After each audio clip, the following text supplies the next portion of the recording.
चाहिँ कर्कलो मस्यौरा बनाउनु कर्कलो काट्न जाँदैछु।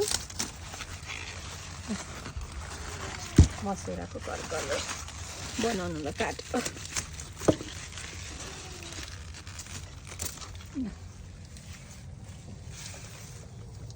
काटेको कर्कलो पखाल्न जाँदैछु।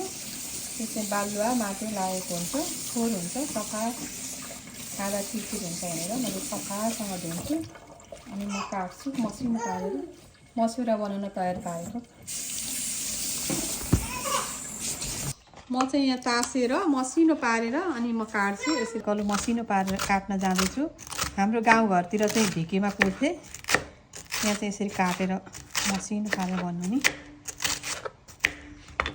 यसरी राख्न जाँदैछु। यसरी बनाउने। अब यो मस्यौरा बनाउन तयारी पार्दैछु। मुङको दाल चाहिँ म पिन्न जाँदैछु मस्यौरा बनाउन तयारी पार्नलाई। तयारी पारी भइसक्यो।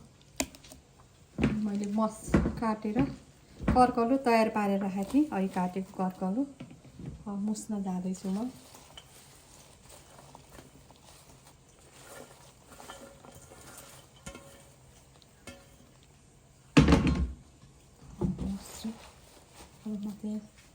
थोरै नुन पनि राख्छु यहाँ। नुनले भिजेपछि राम्रो देखिन्छ। हजुरहरू कसरी बनाउनुहुन्छ? म चाहिँ थोरै नुन पनि राख्छु अनि म अलिकति बेसार पनि कलर राम्रो देखाउन राख्छु।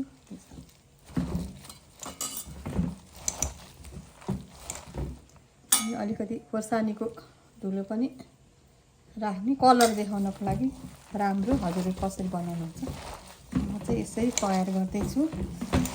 अब मस्यौरा बनाउन म जाँदैछु। म चाहिँ अलिक मस्यौरा कर्कलोको मस्यौरा तयार भयो।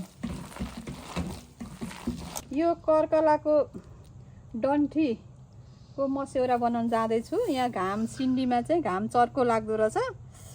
आज चर्को पनि रहेछ अनि मस्यौरा बनाउन यसो खानलाई यसो छोरीलाई बनाइदिन लागेको मैले। खान मिठो हुन्छ यसको। हामी चाहिँ पहिला गाउँघरमा चाहिँ ढिकी, नेपालमा चाहिँ ढिकीमा कुटेर तयार पार्थ्यौँ। यहाँ चाहिँ काटेर बनाएको।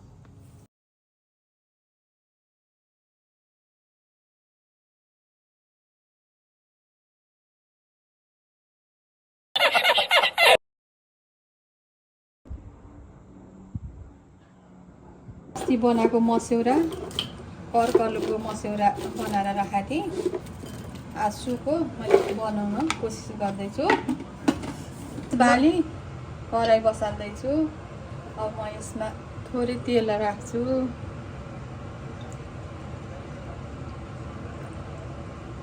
थोरै मेथी पड्काउँछु। तेल तातो तातेन अनि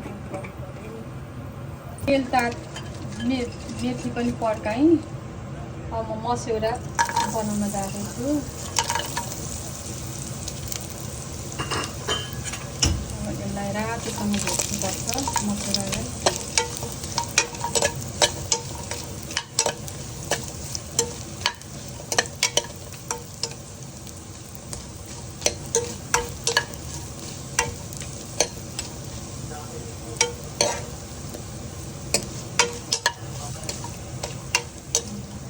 मेरो मस्यौरा रातो भयो।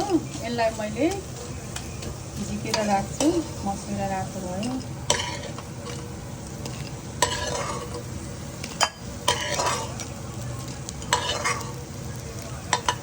बनाउनलाई मैले रेडी गरेको छ सबै थोक। अब म प्याज हाल्छु सुरुमा।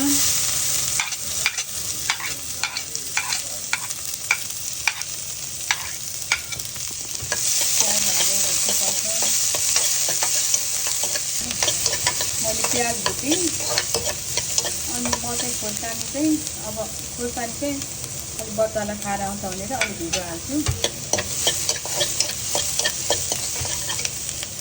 टमाटर मैले राख्ने सबै रेडी गरेर राखेको छु। टमाटर भुट्नुपर्छ।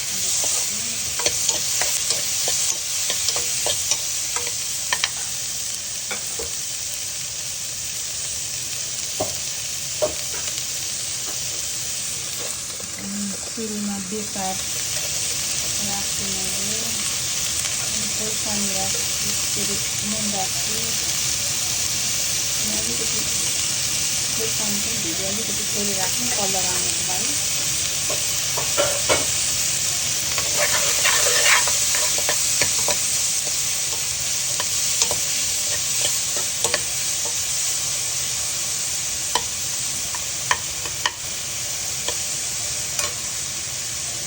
म यो टमाटर अलिक गलोस् अनि फ्याट्ट हुन्छ अनि आलु राख्छु गलेपछि म छोपिदिन्छु मैले छोपेको रेडी भयो अब म चाहिँ यसमा थोरै मसला राख्छु अनि बेसार अगाडि राख्छु मसला हाल्छु मसला हाल्छु मैले लसुनको पेस्ट हाल्ने लसुनको पेस्टलाई पनि भर्छु म भर्नुपर्छ म अब आलु राखिदिन्छु मैले उसिनेर आलु रेडी पारेर राखेको मैले आलु राखेँ अब आलुलाई पनि मैले भुटेँ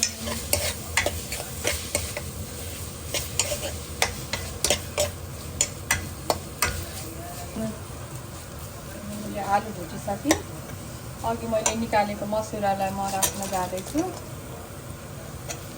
यो मसला है अनि मैले तातो पानी तताएर राखेको थियो अब म यसलाई हाल्न जाँदैछु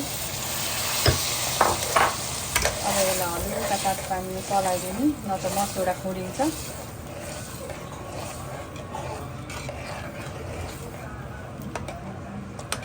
मेरो रेडी हुन लाग्यो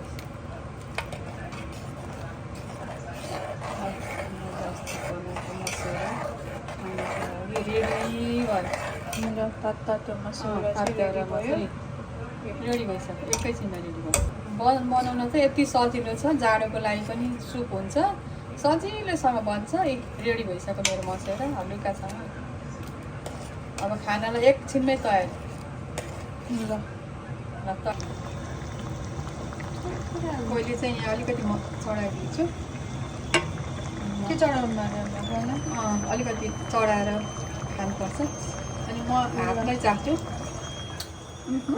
यस्तो मिठो छ कि हातै चाटेर खानु जस्तो यस्तो मिठो छ मसुरा हालेर चाख्न जाँदैछु अहिले पनि चाख्नुमा होइन अहिले चाखे अब फेरि स्वाद मिठो भयो नि त यति मिठो छ कि यस्तो मिठो मसुरा यस्तो मिठो मसुरामा मासुभन्दा पनि मिठो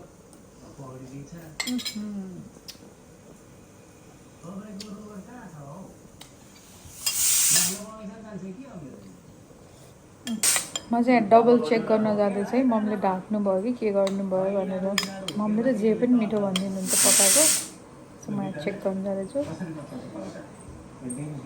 यति मिठो छ यति मिठो मासु त के मिठो मसुरा